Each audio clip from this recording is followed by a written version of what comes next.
Hello everybody. So today I decided to go at this a little differently. Just wanted to do something just a little different, and I didn't know how to draw it exactly. To be real honest with you, there's little different ideas coming through. So I decided to just go at it with a different angle. And so what I'm going to do is go through some things we come across with like wrist and elbow, just like sensations, maybe some strange feelings that people sometimes will get.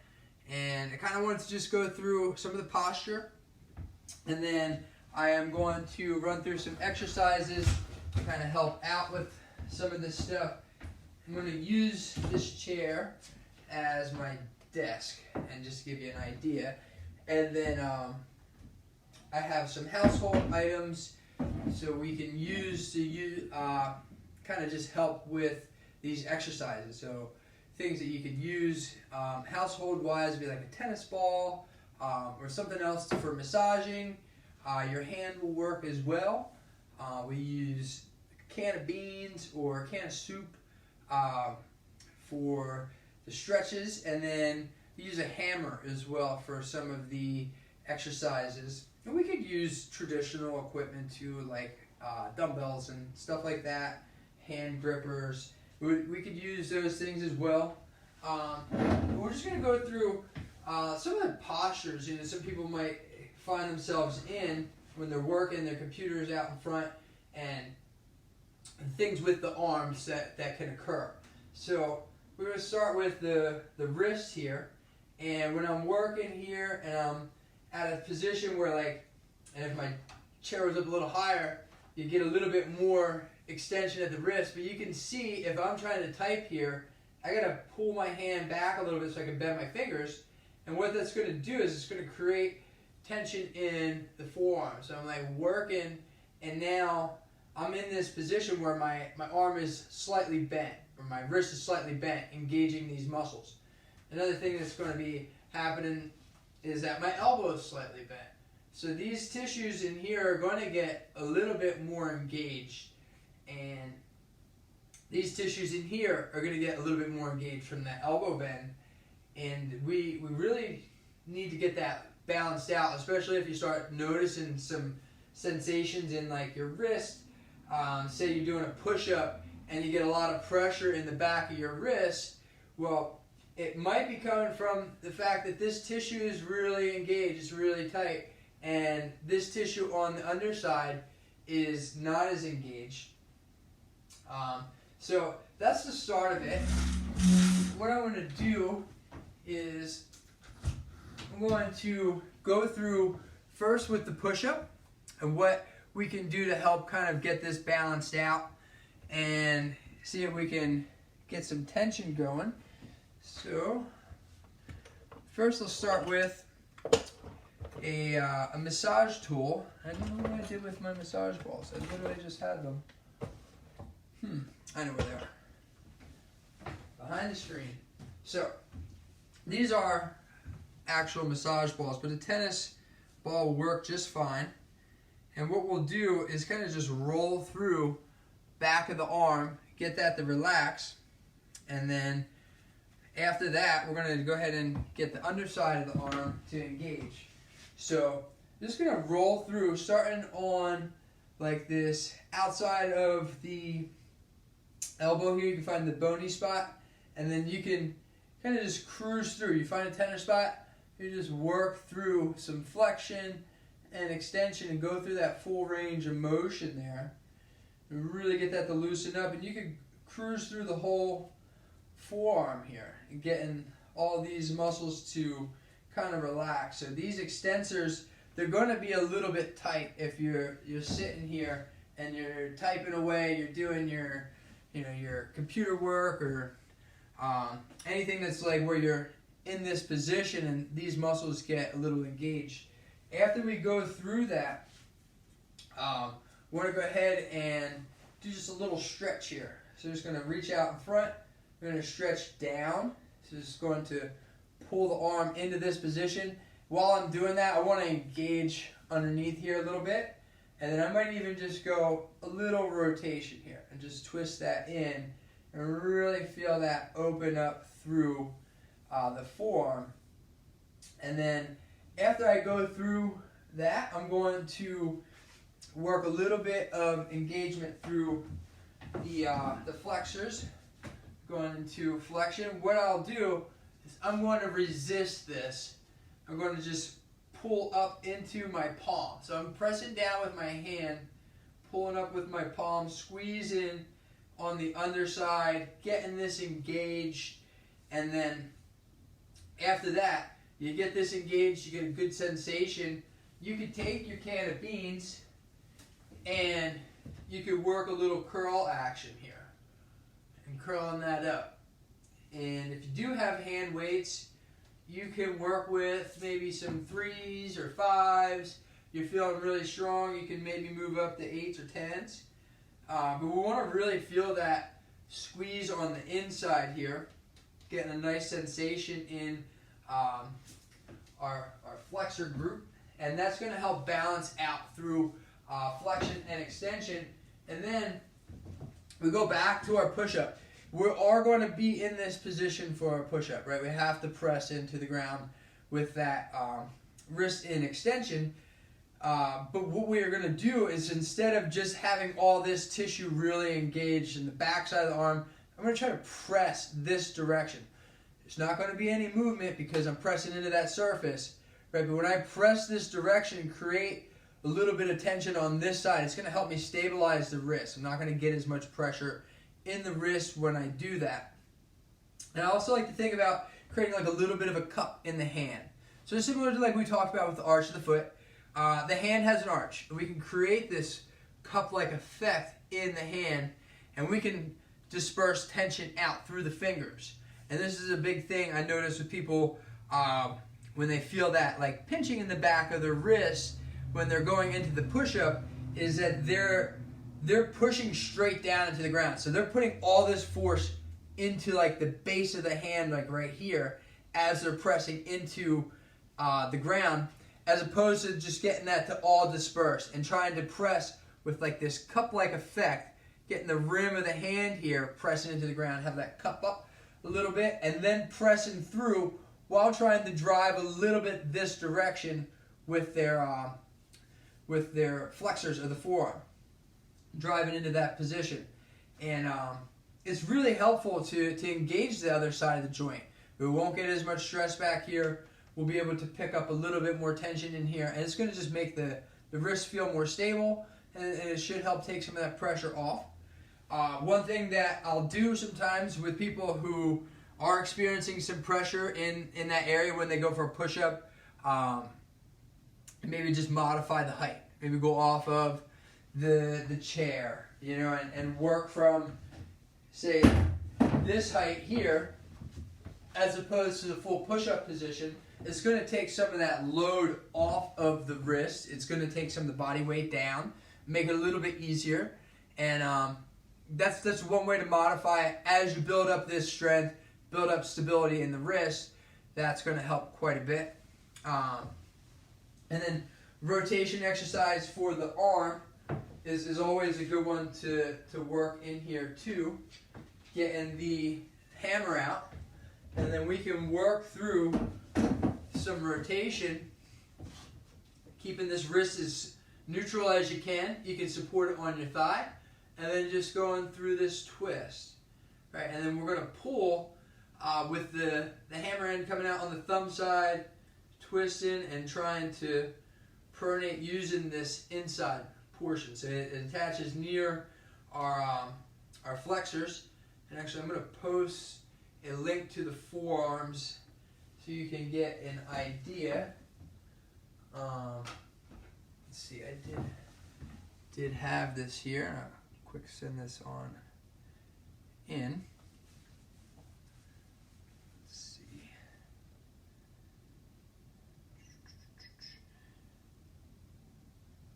Let's see if I can pull this up real quick.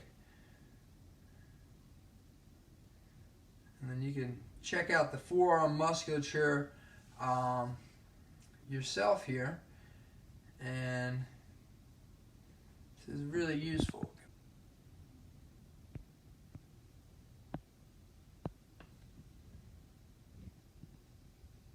So, if you click on that link, we can see the extensor muscles in the forearm. And one way I think is useful to use that link and look at it is we're looking at the back of the arm. And I'll hold this down by my side, and then I'm going to flip it to where I'm looking down the arm this way. And I can kind of look and see how this all operates here. And you can see how those tissues on the back side, they run up and connect to the outside of the elbow there. And that's a big part of like getting that understanding when you're going through some of this soft tissue. And you can use your fingers again to get that to relax. And getting that first soft tissue release and then getting that activation is going to help you balance it out. And using your knowledge and resources like the internet where you can see how these things connect to the elbow, and then seeing how they interact with the wrist, taking it from the elbow to the wrist and seeing that's going to pull this direction up towards the elbow. So that's the wrist that could be bothersome during our push-ups. And then we have pain on the outside of the elbow. We're working out in front. This is one sometimes I hear where they're doing maybe like a Y, bringing their arms up with maybe a little light weight there. And maybe they're using a little bit of their forearm musculature. They're trying to engage this to help them lift the arm up. And they're getting this sensation on the outside of the elbow. And I'll kind of take the same route. A lot of times they're engaging this direction here, and I'll take the same route and trying to get this to relax a little bit, and getting this soft tissue release, go through the stretches here, get that to open up, and then what I'll try to do is get the shoulders more involved. So instead of using all forearm, trying to lift with their forearm and not using the front of the shoulder and the middle of the back, I'll try to get that stuff more involved and get that out of the elbow. Once we go through, get this more engaged through our flexors. We already got this extensor relaxed a little bit. Then after that, I will go ahead and maybe put them in a position where they can do a Y and feel the middle of the back working and not get so much sensation here. So we'll just go ahead into our supine position, or laying on our back. We'll get nice and braced to the core, make sure we can feel our belly working, and then just reaching overhead and see if we can get that sensation in the middle of the back now that we got rid of that tension in the elbow and the forearm there. And do like 3 sets of 10 seconds here, really getting that engaged in the middle of the back, and then taking that back to, that Y, reaching up overhead, or if you're doing a frontal raise, taking the arm straight out in front, getting that to relax on the outside, getting the musculature in the back to work, and getting that fired up. That a lot of times will help balance that out.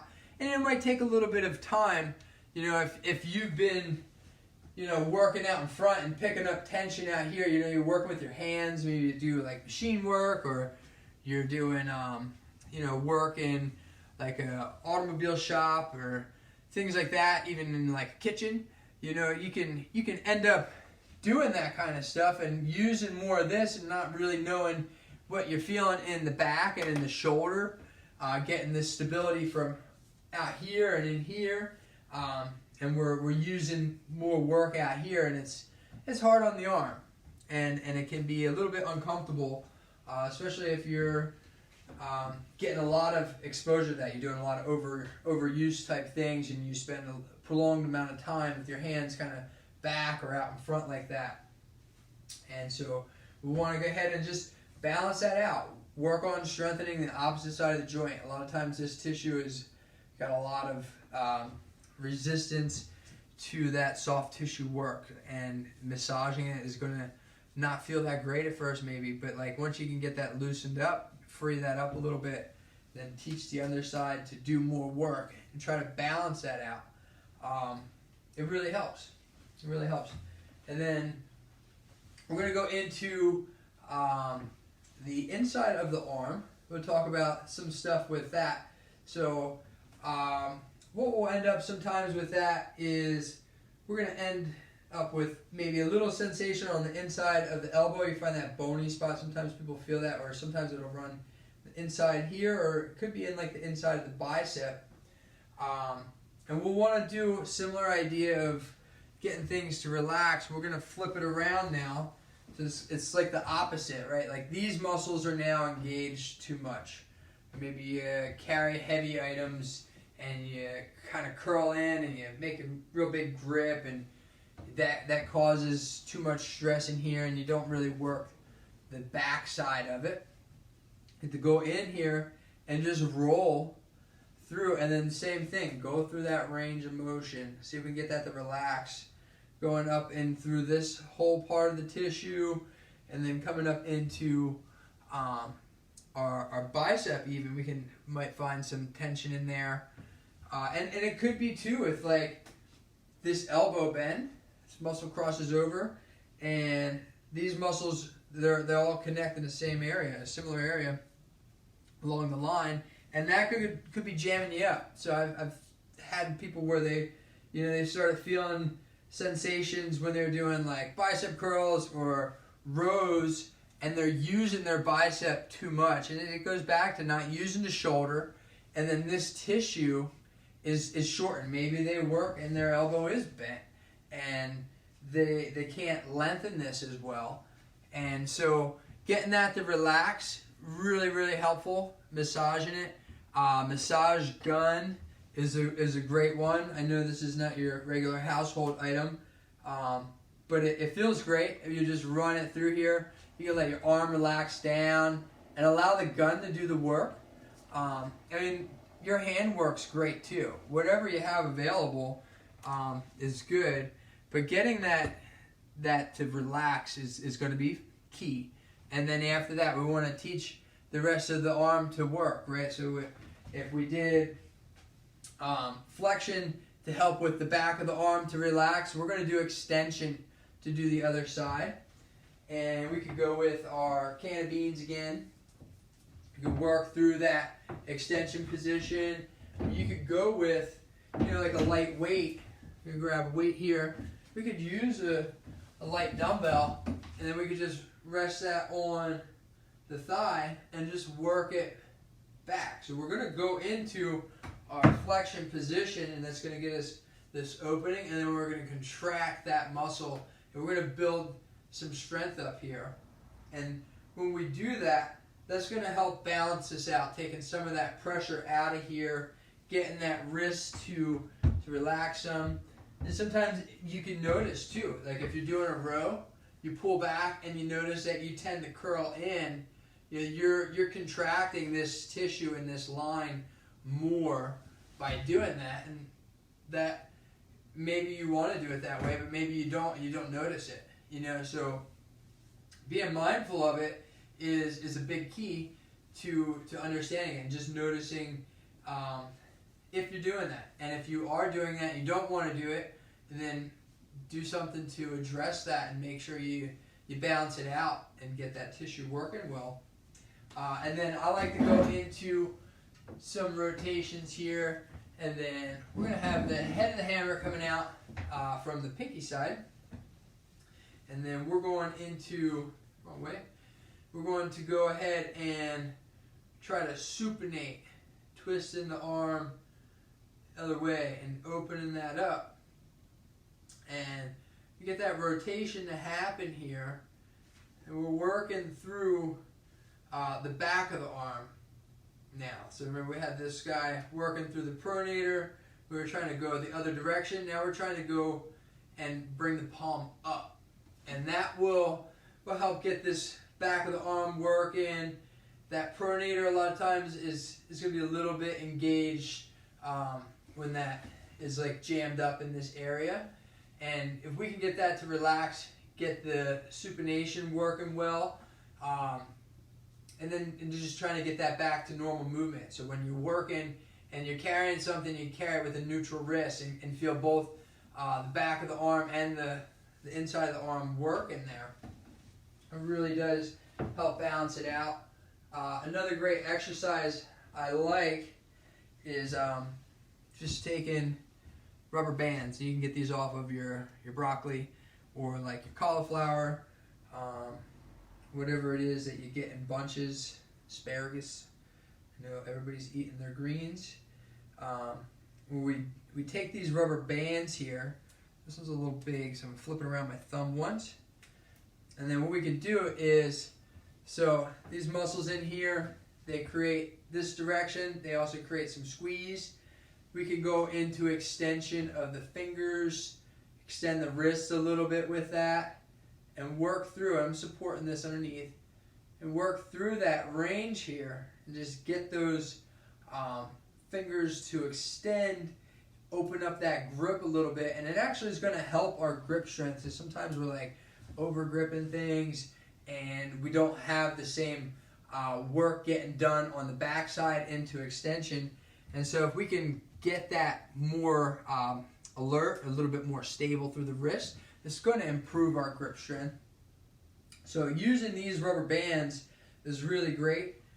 One thing that I did miss on our extension, when we have this tightness here, we might want to work some grip. They have hand grips you can use.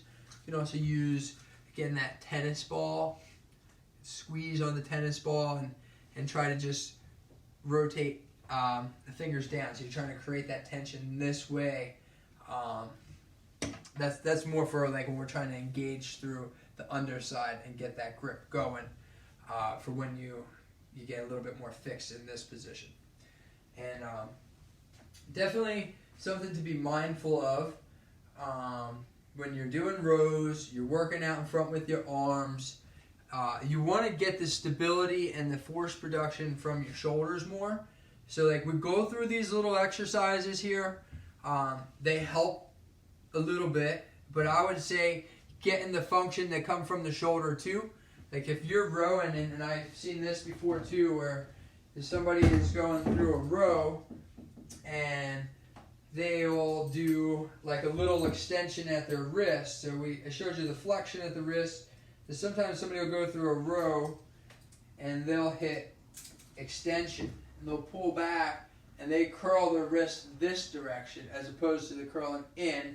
Sometimes people will pull and they'll curl back because they're already used to having their arm in this position all the time. So now they're pulling like that. And it's very common. You'll see that quite a bit. A lot of times you see it here too.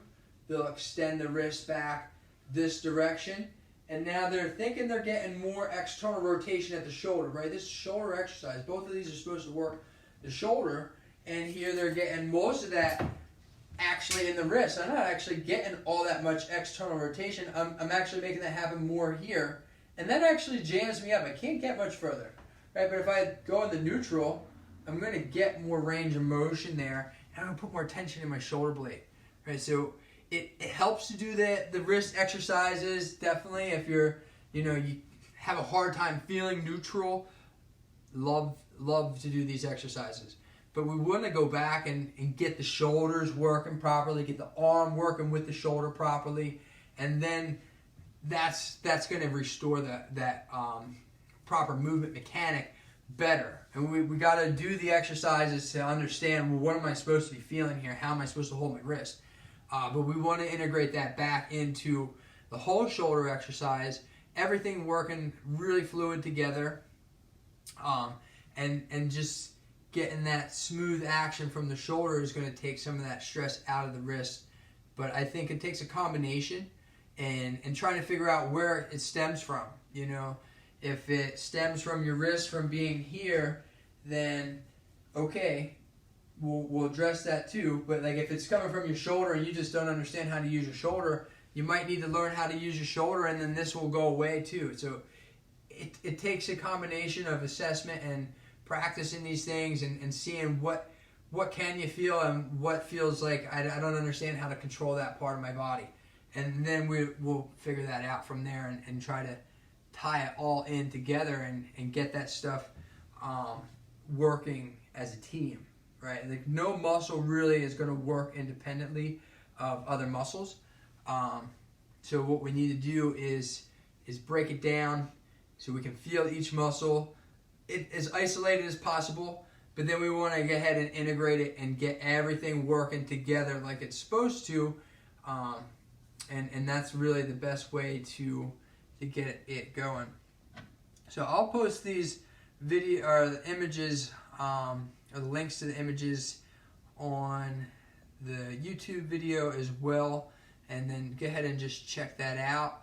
And you can kind of just look down your arm and kind of imagine it. I always like to hold the phone right next to the arm and just picture it, and then the same thing on the back side of the arm, hold it right there, and just kind of see where they pull to and how they rotate the arm. All the action that's going to happen at the wrist and the hand with these motions is going to happen up here. So like getting an understanding of that, if you're feeling something funny when you go for a curl or a row, you do an external rotation and you feel that strain in the back of the arm there, it's a good thing to start looking into it, like, well, why is that happening and how can we get that back to normal? Because that's ultimately the goal. We want to be able to feel things working well and strengthen things the way we want them to be strengthened. We don't want to just do the motion and not get the benefit of the exercise, because it's kind of a waste, really, if you're not getting the benefit that you wanted to get from it if you're not doing it properly. So I hope that helps people understand what's going to happen through the arm and the shoulder as they're working through there. And if you have any questions, put them down in the comments below, and I will do my best to help you out with that and bring some clarity. Thanks for watching, and I hope you all have a wonderful rest of your day. And bye now.